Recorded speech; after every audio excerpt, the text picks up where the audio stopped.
Hello everyone, welcome to my channel. मैं अंजलि। आज की जो है ना आरपीएफ की क्वेश्चन पेपर है, जो अक्टूबर 2021 में जो पेपर हुई थी ना, उसी पेपर का रीजनिंग का ये सॉल्यूशन है ना। तो इसमें पहला क्वेश्चन हम शुरू करते हैं। पहला क्वेश्चन है नॉन वर्बल से रिलेटेड है। सब्सक्रिप्शन में आप देखेंगे रीजनिंग की ढेर सारी वीडियो पड़ी है, हर टॉपिक्स पर इंडिविजुअल वीडियोज़ हैं और नॉन वर्बल की वीडियो भी पड़ी हुई है। तो अगर आप एक बार सब्सक्रिप्शन ले लेते हैं, वो सारी चीज़ें आपकी क्लियर हो जाएंगी। वैसे हम यहाँ सॉल्यूशन देखते हैं। कह रहा है क्या, उस विकल्प का चयन कीजिए जिसका तीसरी आकृति से वही संबंध है जो दूसरी आकृति का पहली आकृति से है ना। क्वेश्चन को हम ऊपर ले जाते हैं और हम अपनी आकृतियों को देखते हैं। पहली और दूसरी का जो रिलेशन है वही रिलेशन तीसरी और चौथी में हमें मालूम करना है। तो पहली और रिलेशन में यहाँ देखेंगे 2 डैश दिया हुआ है ना, और वो 2 डैश जो है ना हमें यहाँ नीचे दिख रहा है दूसरी आकृति में। फिर क्या हो रहा है, यहाँ जो प्लस का साइन जो नीचे है पहली आकृति में, वो प्लस का साइन क्या हो जा रहा है, ऊपर चला जा रहा है। मतलब कि इस फिगर को ऊपर से नीचे ऐसे करके पलटा गया है। तीसरे से चौथे में भी हम ऊपर से नीचे पलटेंगे, है ना। जब ऊपर से नीचे पलटेंगे ना, तो ये जो क्रॉस वाला साइन हमें यहाँ दिख रहा है ना, ये यहाँ साइड में नहीं दिखेगा, हमारी दाहिनी ओर नहीं दिखेगा, मतलब कि पहला आंसर नहीं होगा, है ना। दूसरा देखते हैं, वो ऊपर से नीचे आएगा तो ठीक है, ये होगा, है ना। ये एरो की साइन भी ऐसी ही, वो जो नीचे जो साइन है ना वो एक साइन बन जाएगी, है ना। ये डैश भी है, वो भी ऐसे ही रह जाता है। 4 गोले चारों ओर दिए हुए, 4 गोले चारों ओर दिख जाते हैं, मतलब कि दूसरा हमारा आंसर हो जाता है जब इस फिगर को ऊपर से नीचे पलटते हैं। तो हम आते हैं क्वेश्चन नंबर 2 पे। क्वेश्चन नंबर 2 देखते हैं, ये भी नॉन वर्बल है। दिए गए विकल्प में से उस आकृति का चयन कीजिए जो निम्न आकृति श्रृंखला में प्रश्नवाचक चिन्ह के स्थान पर आ सकती है। अब यहाँ क्वेश्चन हमें क्या करें, पहला, दूसरा और तीसरा, इन तीनों के बीच के रिलेशन को हमें मालूम करना है, और वही रिलेशन हमें चौथे में भी लेके जाना है। तो सबसे पहले हमें यहाँ एक गोला दिख रहा है ना, जो क्लॉकवाइज आगे बढ़ते जा रहा है। फिर यहाँ एक दूसरा गोला दिखा, तो तीसरा गोला हमें कहाँ दिखेगा, तो यहाँ दिखेगा, है ना। तो तीसरा गोला यहाँ पहले वाले फिगर में दिख रहा है, दूसरे वाले फिगर में दिख रहा है। तीसरे और चौथे में भी देख लेते हैं हम लोग। तीसरे और चौथे में 4-4 गोले दे दिए हुए बाहर, यहाँ देखेंगे, जिसके कारण ये तीसरा और चौथा फिगर नहीं हो सकता है। अब होगा तो केवल पहला या दूसरा। अब पहले और दूसरे में हम लोग देख लेते हैं। अब यहाँ देखेंगे, फिर नीचे एक भरा हुआ गोला है ना, जो यहाँ देखेंगे दूसरे फिगर में है, यहाँ से स्टार्ट हुआ, फिर क्लॉकवाइज ये बढ़ते गया, दूसरे फिगर में यहाँ है, तो तीसरे फिगर में ये भरा हुआ गोला यहाँ आएगा, है ना। तो ऐसा हमें क्वेश्चन फिगर नंबर 2 में दिख रहा है। पहले फिगर में यहाँ एक गोला होना चाहिए था, जो कि नहीं दिया हुआ, इसी कारण पहला फिगर गलत हो जाता है, मतलब कि दूसरा का 2 आंसर हो जाता है। आगे आते हैं क्वेश्चन नंबर 3 पे। किसी निश्चित कूट भाषा में पब्लिक को किसी कूट में लिखा जा रहा है। क्या लिखा जा रहा है वो हम देखते हैं। PUBLIC, पब्लिक को लिखा जा रहा है JOQFX लिखा जाता है, और पुलिस को भी लिखा जाता है। पुलिस को उसी कोड में देख लेते हैं क्या लिखा जा रहा है। पुलिस को लिखा जा रहा है LINPRR, है ना। तो अब हमसे क्वेश्चन क्या करें, उसी कूट भाषा में नेशन को किस प्रकार लिखा जाएगा, है ना। तो सबसे पहले PUBLIC, है ना। तो सबसे पहले हमें इसकी नंबरिंग याद करना होगा ना, कितने नंबर पे कौन सा अल्फ़ाबेट आता है। तो उसके लिए आप केवल ये याद कर लीजिए, CFILORUX, है ना। 3, 6, 9, 12, 15, 18, 21, 24, CFILORUX। ऐसे अगर आप याद कर लेते हैं ना, तो 3-3 के गैप पे ये आगे बढ़ते जाता है ना। बीच में 2 का गैप हो जाता है, 2 का गैप इजीली हम मालूम कर लेंगे अगर इतना हमें पता हो तो। अगर नहीं याद रहता है तो उसे लिख लें, है ना। तो यहाँ देखेंगे P कितने नंबर पे आता है। तो अब आप कहेंगे इसमें P तो है नहीं, P हम कैसे मालूम करें। तो P को मालूम करने के लिए सबसे पहले देखेंगे P आता किसके किसी न किसी के आसपास तो आगा ना। तो MNO, O के बाद P आता है ना, तो O 15वें नंबर पे है, तो P कितने नंबर पे आ जाएगा, 16 नंबर पे आ जाएगा। U कितने नंबर पे आता है, 21 नंबर पे आता है। B दूसरे पे आता है। L 12 पे आता है। I 9 पे आता है, और C तीसरे नंबर पे आता है। J आता है 10 पे, O आता है 15 पे, Q आता है 17 पे, है ना। PQR, हाँ 17 पे आता है। F आता है 6 पे। एक्स आता है 24 पे और आर आता है 18 में। अब इस नंबरिंग जो नंबरिंग हमने लिया है ना, इसके बीच का कोई ना कोई रिलेशन होता होगा, है ना। तो यहाँ देखेंगे 16 है और ये 18 है, 16 में 2 जोड़ा हमने तो 18 आ गया। 21 था और यहाँ 24 है, यहाँ इसका और इसका रिलेशन मिल रहा है हमें। 21 और 24, 21 में 3 जोड़ा तो 24 आ गया। 2 में 4 जोड़ेंगे तो 6 आएगा। 12 में 5 जोड़ेंगे तो 7 आएगा। 9 में 6 जोड़ेंगे तो 15 आएगा और 3 में 7 जोड़ेंगे तो 10 आएगा। मतलब एक एक करके बढ़ता ही जा रहा है। तो सबसे पहले हम इसकी नंबरिंग भी एक बार देख लेते हैं, ये भी उसी पर है या नहीं है, कहीं कोड चेंज हो गया होगा उसका। पी कितने पर नंबर पे आता है, तो 16 नंबर पे आता है। ओ आता है 15 नंबर पे, एल आता है 12 नंबर पे, आई आता है 9 पे, सी आता है 3 पे और ई आता है 5वें नंबर पे, है ना। इधर भी देख लेते हैं। आर आता है 18 पे, यहाँ भी आर आता है 18 पे, पी आता है 16 पे, एन आता है 14 पे, आई आता है 9 पे और एल आता है 12 पे, है ना। तो 16 में 2 जोड़े 18, 15 में 3 जोड़े 18, 12 में 4 जोड़े 16, 4 अब 5 जोड़ेंगे 9 5 14, 6 6 3 9, 7 5 12। मतलब कि हमने जो डिकोड किया था वो सही डिकोड किया है। फिर इसकी नंबरिंग लिखते हैं। एन आता है 14, 1, टी 20, आई 9, ओ आता है 15वें नंबर पे और एन आता है 14वें नंबर पे। अब इसमें 14 में 2 जोड़ना है तो यहाँ जो आएगा वो 16वें नंबर वाला डिजिट आएगा। 2 जोड़ दिया, अब यहाँ 3 जोड़ेंगे तो 3 1 4 5, 20 5 25। पहले हमें यहाँ 2 जोड़ना था, 3 जोड़ना था, 4 सॉरी 20 4 24, यहाँ 24 वाला लिखेंगे। यहाँ हमें 5 जोड़ना है, 9 5 14, यहाँ हमें 6 जोड़ना है तो 15 6 21 और यहाँ 7 जोड़ना है, 14 7 22। यही वाले नंबर्स हमें लिख देना है वहाँ ना। तो 16वें नंबर पे कौन आता है, 16वें नंबर पे पी आता है ना। पहला था 4, चौथे नंबर पे कौन आता है, डी आता है। ये 24 है, 24वें नंबर पे क्या आता है, एक्स आता है। 14 नंबर पे एन आता है। 21वें नंबर पे 21 और 22, 15 6 21। 21वें नंबर पे कौन आता है, यू आता है। और 14 7 21 होगा। 21वें नंबर पे फिर कौन सा आ गया, यू आ गया। मतलब कि हमारा जो आंसर होगा U U N X D P, U U N X D P हमारा आंसर हो जाता है। पहला मतलब तीसरा का पहला आंसर हो जाता है। आगे बढ़ते क्वेश्चन नंबर 4। निम्नलिखित में से उस संख्या का चयन कीजिए जो दी गई संख्या श्रेणी में प्रश्नवाचक चिन्ह के स्थान पर आकर श्रेणी को पूर्ण करेगी। मतलब सीरीज से रिलेटेड ये क्वेश्चन है। तो जब भी हमें सीरीज मिलता है ना, तो हम उसके बीच का जो गैप होता है ना, सबसे पहले हम गैप को देखते हैं। 169 202 262 डैश कितने का गैप है, तो यहाँ हमारा 24 का गैप है। ये कितने का गैप है, तो 25 का। यहाँ कितने का गैप है, 12 से 9 गया 3, यहाँ हो जाता है 6 33 का।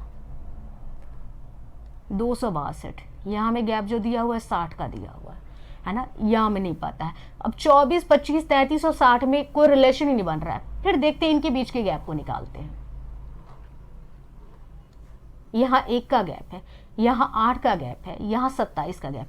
1 8 7 क्या है, क्यूब है। ये 1 का क्यूब है, ये 2 का क्यूब है, ये 3 का क्यूब है। तो फिर हम किसके क्यूब को जोड़ेंगे, 4 के क्यूब के। 4 का क्यूब कितना हो जाता है, 64। तो 60 में हम 64 जोड़ेंगे, कितना हो जाता है, 124। अब 262 में हमें 124 को जोड़ देना है। 4 2 6 6 2 8 3 1 4, 386। मतलब चौथा का हमारा आंसर हो जाता है पहला। आगे बढ़ते हैं क्वेश्चन नंबर 5 पे।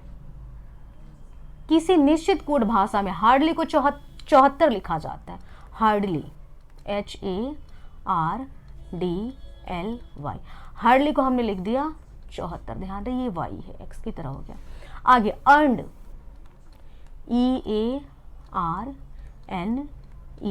EARNED, अर्न को लिखा जाता है 53। तो उसी कोड भाषा में इनकम INCOME किस प्रकार लिखा जाएगा, है ना।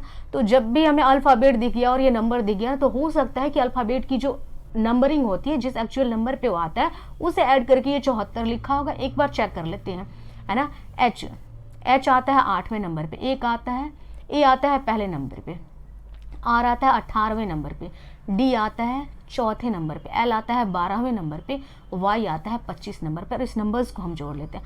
8 1 9, 18 9 27, 27 4 31, 31 में 5 2 7 और 2 1 3। अब हम जोड़ते हैं तो ये आ जाता है 7 1 8 3 3 6। इसको जोड़ने पर 68 आता है, लेकिन हमें कोड कितना दिया हुआ है, 74 दिया हुआ है। तो 68 में यदि हम 6 जोड़ देते हैं तो 74 आ जाता है ना। आगे देखते हैं, आगे भी देख लेते हैं क्या रिलेशन है। हो सकता है ये हमारा जो हमने डिकोड किया है वो गलत हो, है ना। ई आता है 5वें नंबर पे, ए आता है पहले नंबर पे, आर आता है 18, एन आता है 14 पे आता है, ई आता है 5वें नंबर पे और डी आता है चौथे नंबर पे। जोड़ते हैं 5 1 6, 18 6 24, 24 में हमने जोड़ दिया 19 और 4 23 को, 4 3 7 2 2 47, है ना।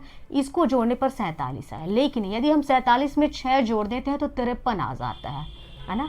आगे देखते हैं, आई आता है 9 पे, एन आता है 14 पे, सी आता है 3 पे, ओ आता है 15 पे, एम आता है 13 पे, ई आता है 5 पे। अब हम इसे जोड़ते हैं।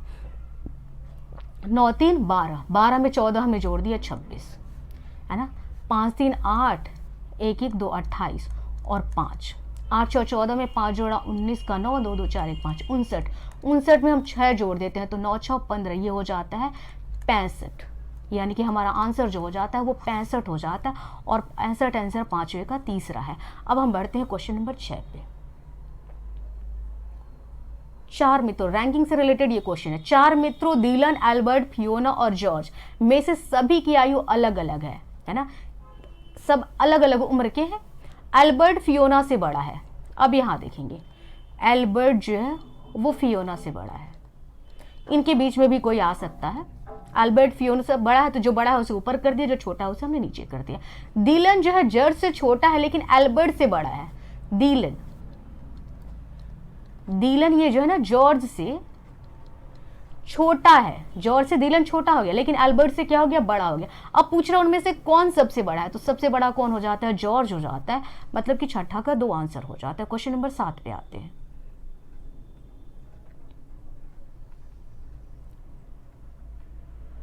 निम्नलिखित पर विचार करें, है ना। एम डॉलर एन का अर्थ है एम एन का भाई है, एम प्लस एन का अर्थ है एम एन की माँ है, एम भागा एन का अर्थ है एम एन का पिता है, एन का अर्थ है एम एन की पत्नी है और इक्वल टू का अर्थ है एम एन की बहन है ना। एक कोडिंग दिया हुआ है हमें, ब्लड रिलेशन से रिलेटेड ये क्वेश्चन है। दिए गए व्यंजक के आधार पर निम्नलिखित में से कौन सा सत्य है। अब हमें सत्य कथन की पहचान करनी है। बी और डी, तो हमने लिख लिया बी डी, इनके बीच में एंड का साइन है और एंड जो है ना पत्नी के लिए, एम एन की पत्नी, यानी बी जो है डी की क्या है, पत्नी है। ये हो जाती है पत्नी। आगे डी भाग का साइन है, एम एन का पिता है, यानी डी जो है ना वो सी का क्या हो जाता है, पिता हो जाता है। तो डी सी का क्या हो जाता है, पिता हो जाता है। आगे अब सी और ए के बीच में किस चीज का रिलेशन है, डॉलर। डॉलर किस चीज के लिए यूज हुआ है, भाई के लिए हुआ ना, यानी सी और ए क्या है, सी जो है ए का भाई है, तो ये भाई है तो ये प्लस में हो गया और ये हो जाता है ना।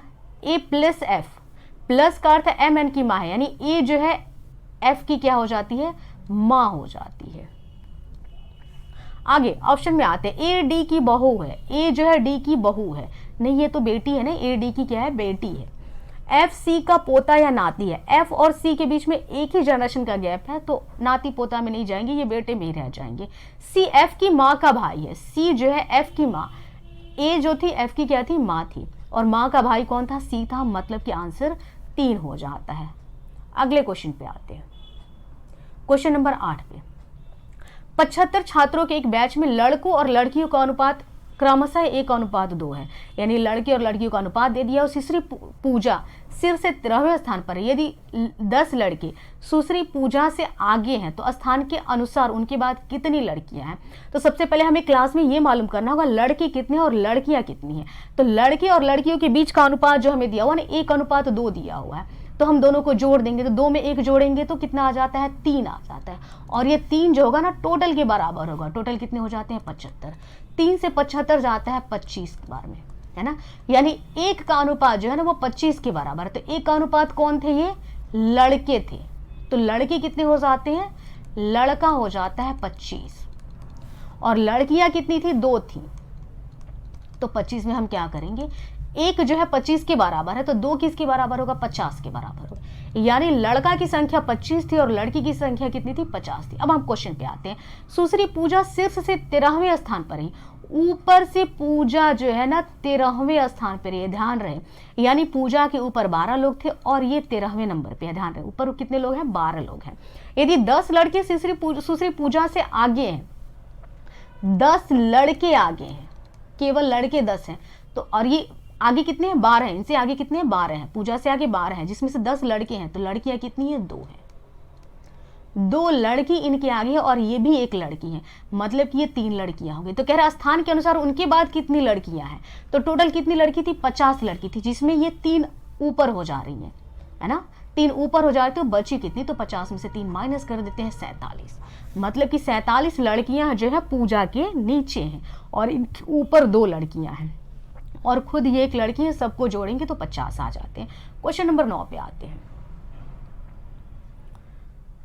निम्नलिखित में से उस संख्या का चयन कीजिए जो दी गई संख्या श्रेणी में प्रश्नवाचक चिन्ह के स्थान पर आकर श्रेणी को पूरा करेगी। सीरीज है तो सबसे पहले मैंने बताया, सबसे पहले आप काम करेंगे इनके बीच का रेफरेंस लेंगे, अंतर देखते हैं, अंतर पे नहीं आता है तब गुणा या भाग पर हम आगे बढ़ते हैं। 20, 32, 48, 68 डैश, बीच का अंतर कितना है, 12 का, यहाँ कितने का है, 16 का, और यहाँ कितने का है, 20 का। अब ये अंतर देखेंगे 4-4 से बढ़ते जा रहा है, तो 12 में 4 जोड़े 16, 16 में 4 जोड़े 20, तो 20 में 4 जोड़े 24, 68 में 24 जोड़ देते हैं, 4 4 12 का 2, 6 2 8 1 9, 92। मतलब कि अगला नंबर जो आएगा ना वो क्या आएगा, 92 आएगा। क्वेश्चन नंबर 10 देखते हैं। 4 अक्षर युग्म दिए गए हैं, इनमें से 3 किसी तरह से संगत है, यानी 3 किसी तरह से समान है और इस प्रकार एक समूह बनाते हैं। इनमें से कौन सा युग्म है जो समूह से संबंधित नहीं है, तो QARONDPB है ना, जब भी आए उसका नंबरिंग देखेंगे। Q कितने नंबर पे आता है, 17, A पहले नंबर पे, R 18, O 15, N 14, D 4, P 16, B 2।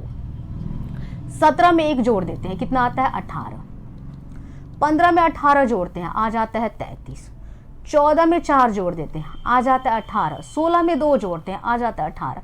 3 को देखेंगे जोड़ने पर 18 आ रहा है ना, लेकिन एक नंबर जो है इसको जोड़ने पर कितना आ जाता है, 33। और हमें मालूम करना था कौन औरों से अलग है, तो औरों से अलग 33 है, मतलब कि 10 का आंसर 2 हो जाता है। तो ये थे आज हमारे रीजनिंग के क्वेश्चन जो आपके एग्जाम में आया हुआ, उसका सॉल्यूशन आपकी सब्सक्रिप्शन वाली वीडियो आप देख लें, सारे कॉन्सेप्ट आपके क्लियर हो जाएंगे। बहुत टफ पेपर भी नहीं है, बहुत इजी पेपर है। तो फिर आज हमारे साथ बने रहने के लिए बहुत बहुत धन्यवाद। मिलते हैं नेक्स्ट वीडियो में। Thank you.